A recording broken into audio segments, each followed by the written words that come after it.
엄마, 어떻게 우리한테 이럴 수 있어? 우리가 문 따고 들어갈 거야.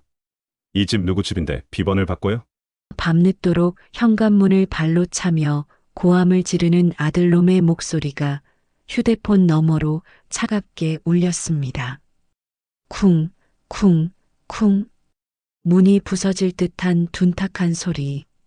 저는 차가운 호텔 침대에 앉아 그들의 비명을 무표정하게 듣고 있었습니다. 300만 원이 넘게 들어있던 통장에 딱 3천 원이 찍힌 그 순간 저는 핏줄이라는 허울을 벗어던지고 결심했습니다. 내 배 아파 낳은 자식이라도 내 노후를 갉아먹는 추악한 벌레라면 가차없이 짓밟아 버리겠다고요. 전 남편을 떠나보낸 지 어느덧 3년째. 저는 제 인생에서 가장 평화로운 시간을 보내고 있었습니다. 서울 변두리에 위치한 25평 아파트. 비록 화려하진 않아도 제 손때 묻은 가구들과 아기자기한 화분들로 가득 찬 이 공간은 저에게 세상 전부였습니다. 아침 8시가 되면 알람 대신 잔잔한 클래식 음악이 저를 깨웠고 저는 정성껏 내린 핸드드립 커피 향을 맡으며 베란다 의자에 앉아 1시간씩 독서를 즐겼습니다. 남편이 남겨준 넉넉한 연금 덕분에 경제적인 걱정은 없었습니다. 매주 수요일은 동네 친구들과 유명한 브런치 맛집을 찾아다녔고 격주 목요일에는 문화센터에서 유화 그리기 수업을 들었습니다. 평생 시댁 뒷바라지에 두 아들 공부시키랴, 남편 기 살려주랴, 제 이름 석자, 박영숙은 잊고 살았던 저에게 고요하고 주체적인 시간은 무엇과도 바꿀 수 없는 신성한 축복이었습니다. 누군가는 박 여사, 혼자 지내면 적적하지 않아? 자식들이랑 같이 사는 게 낫지라고 물었지만 저는 그저 미소 지을 뿐이었습니다. 며느리 눈치 볼 필요 없이 먹고 싶은 음식을 만들어 먹고 보고 싶은 영화를 밤늦게까지 보는 소박한 기쁨이 얼마나 달콤한지 그들은 몰랐을 테니까요. 그런 평화롭던 어느 화창한 화요일 오후였습니다. 저는 거실 소파에 앉아 막 시작한 드라마에 몰입하고 있었죠.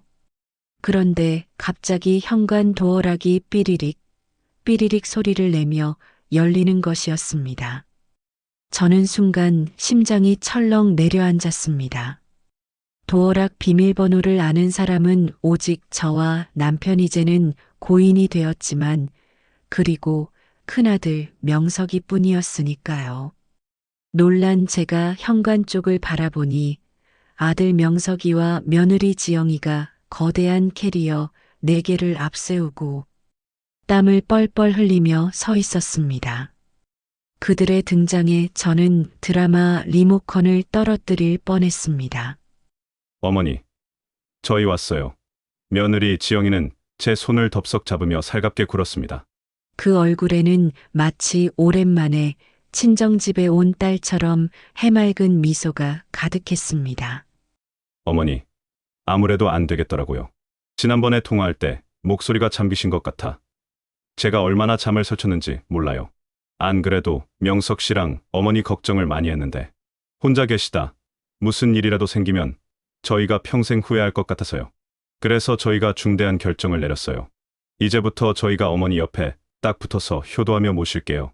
아들 명석이도 옆에서 큼지막한 캐리어를 빈방 쪽으로 밀어넣으며 너스레를 떨었습니다.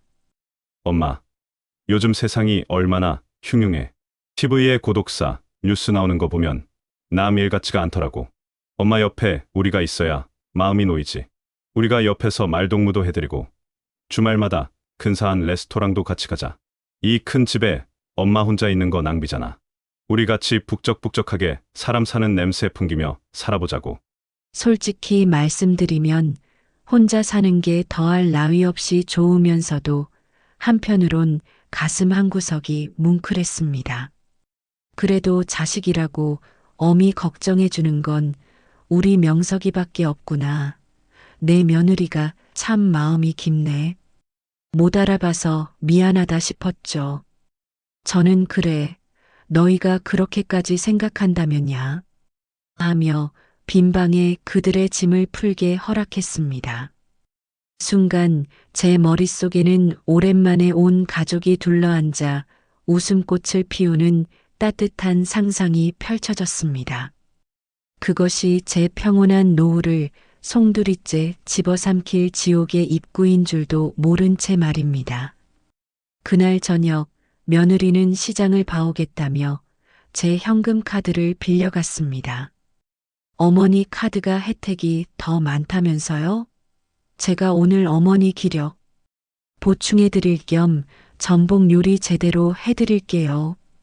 저는 흔쾌히 현금 카드를 건넸고 얼마 후 주방에서는 지글지글 고기 굽는 소리와 보글보글 찌개 끓는 소리가 정겹게 들려왔습니다.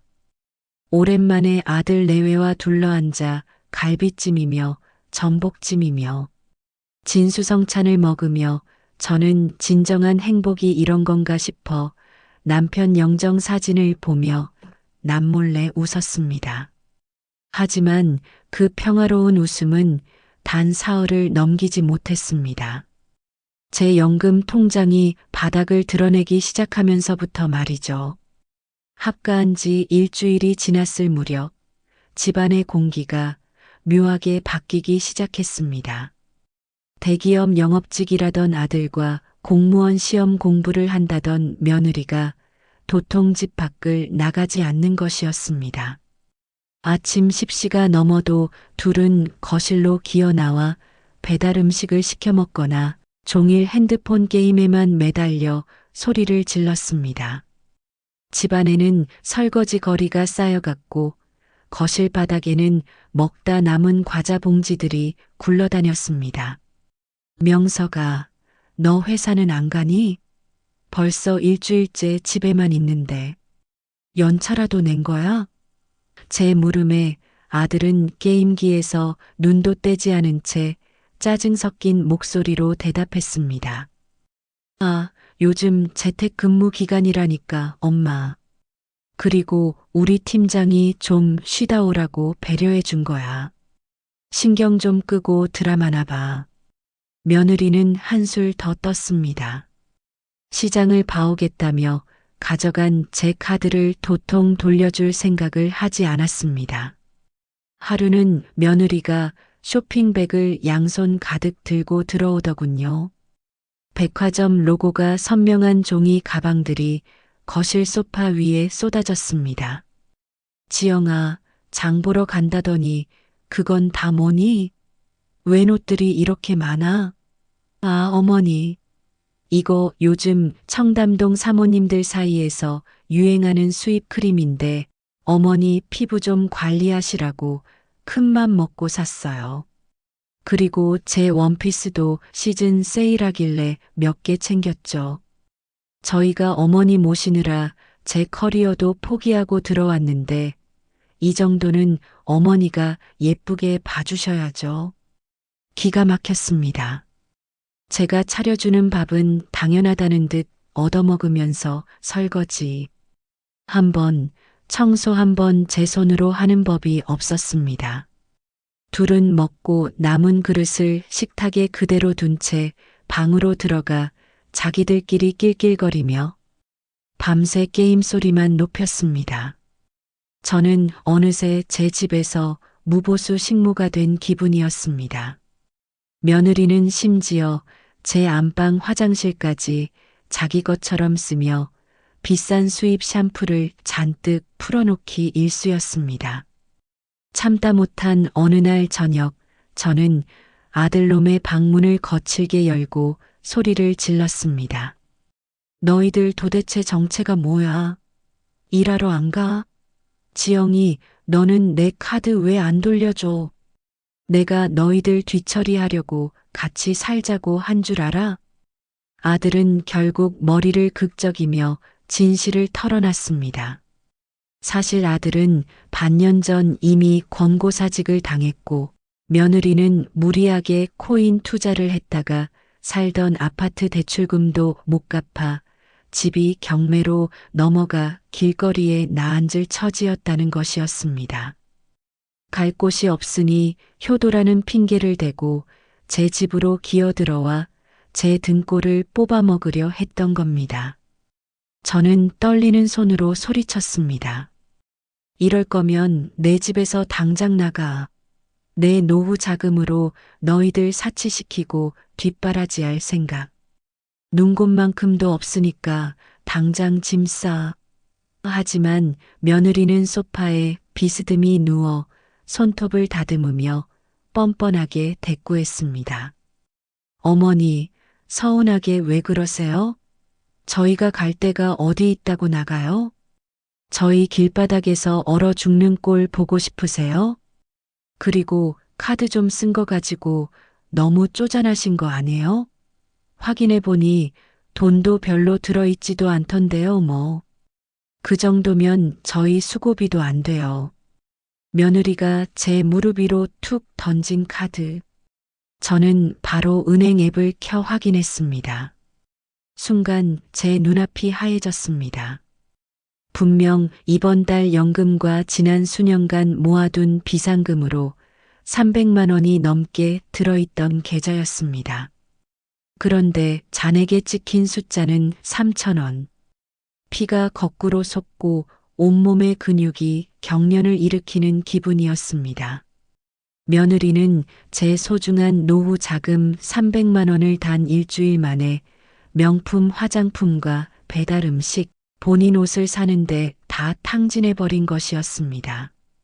아들놈은 옆에서 엄마 나중에 주식 대박 나면 10배로 갚을게라며 낄낄거리고 있었습니다.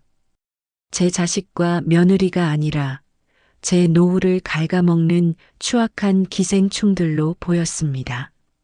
저는 그날 밤 억울함과 분노에 몸을 떨며 눈물을 흘렸습니다. 그날 밤 저는 한숨도 자지 못했습니다. 옆방에서 들려오는 게임 캐릭터의 타격음과 아들.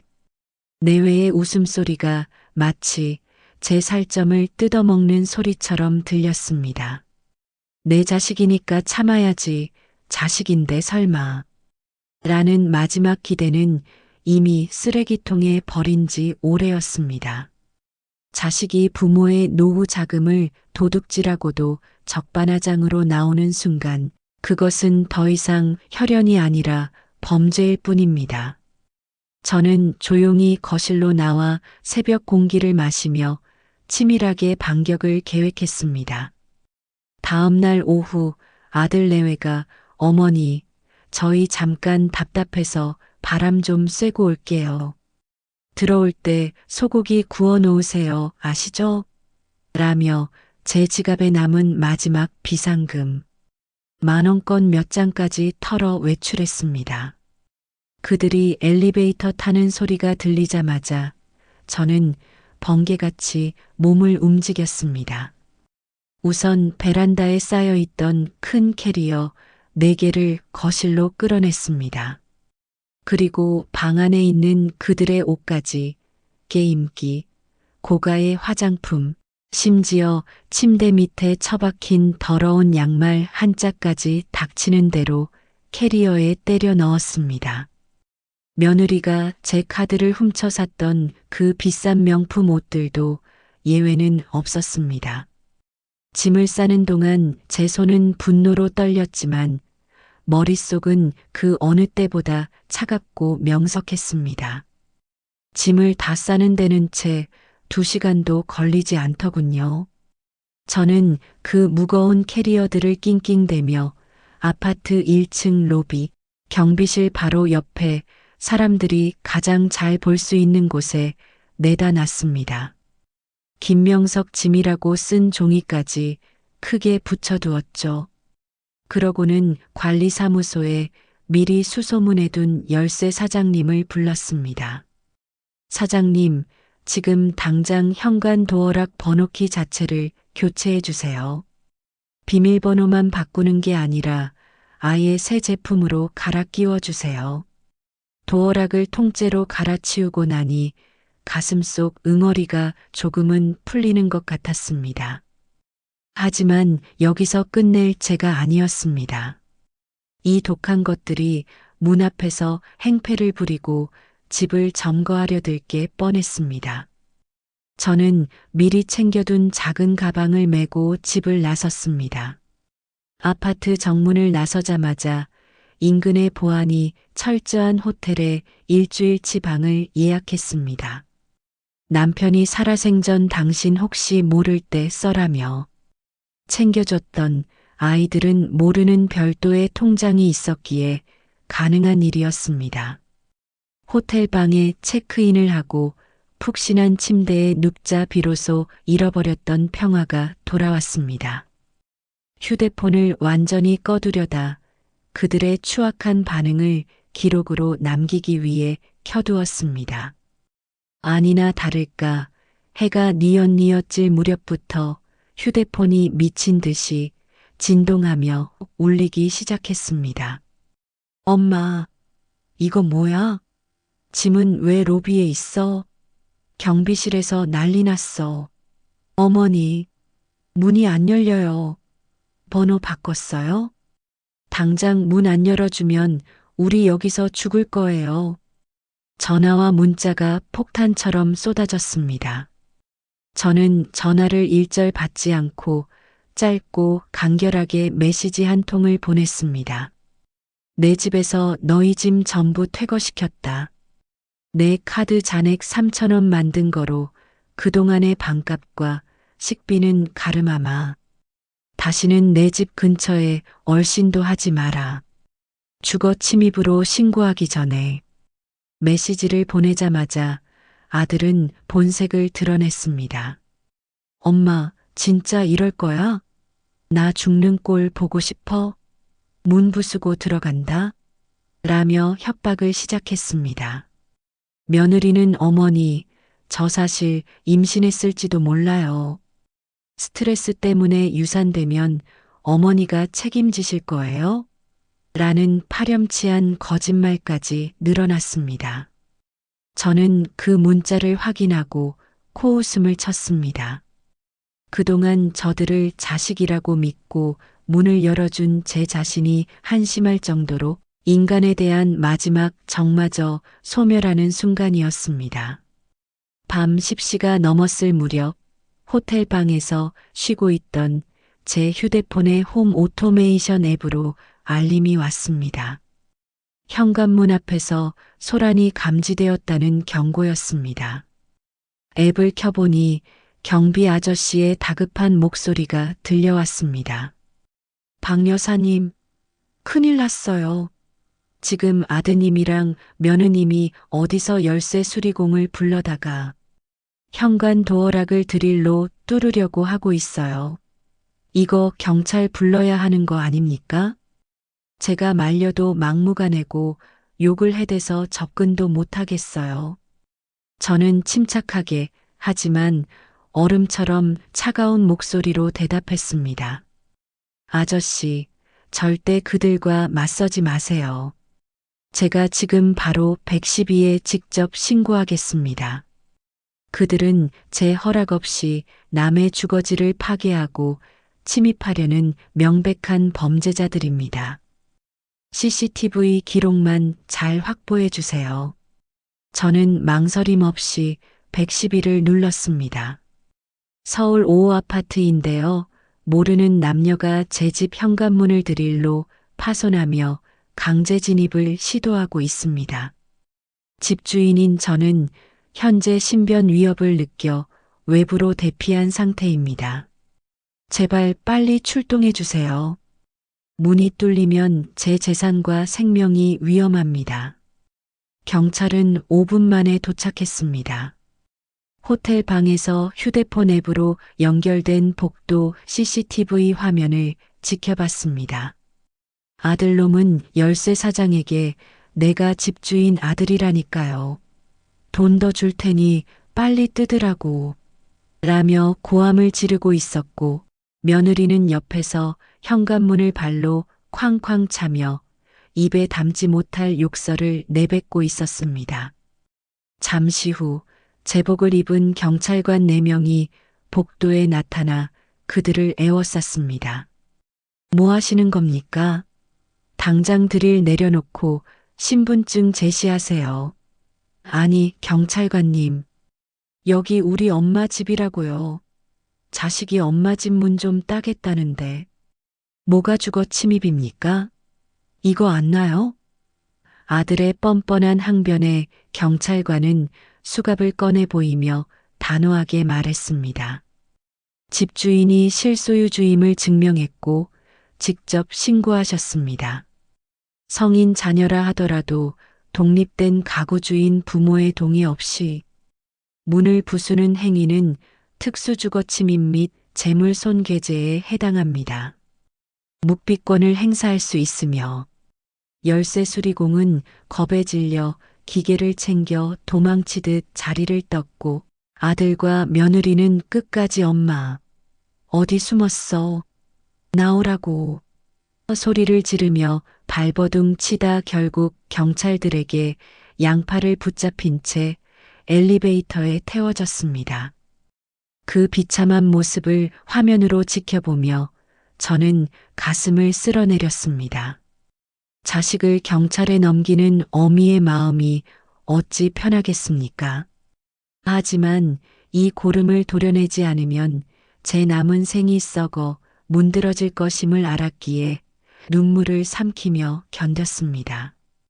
다음 날 아침 저는 호텔 조식을 천천히 음미하며 변호사와 상담 전화를 했습니다. 주거 침입은 물론 제 카드를 무단 도용해 300만 원을 탕진한 것에 대해 절도 및 사기 혐의로 정식 고소장을 제출하기로 했습니다. 변호사는 어머니의 단호한 대처가 법적으로 매우 유리합니다라며 응원해 주었습니다. 경찰서 유치장에 입건된 아들놈에게서 엄마 잘못했어. 한 번만 살려줘. 우리 여기서 나가게 합의 좀 해줘라는 비굴한 문자가 왔지만 저는 끝내 답장하지 않았습니다. 대신 짧은 문자로 제 마지막 뜻을 전했습니다. 인생 공부했다고 생각해라. 부모는 너희의 무한 ATM기가 아니다. 법대로 처벌받고 이제는 진짜 너희 힘으로 밥벌이해라. 그게 내가 너희에게 주는 마지막 가르침이다. 저는 다시 제 평화로운 일상으로 돌아갑니다. 이제 제 현관 비밀번호를 아는 사람은 오직 저뿐입니다. 남편 영정사진 앞에 앉아 조용히 차 한 잔을 올리며 말했습니다. 여보, 나 잘했지? 우리 아들, 이제야 진짜 어른이 되겠네. 창밖으로 쏟아지는 오후의 햇살은 그 어느 때보다 따스하고 눈부셨습니다. 자식이라는 이름의 거머리를 떼어낸 제 노후는 이제야 비로소 진짜 봄을 맞이하고 있었습니다.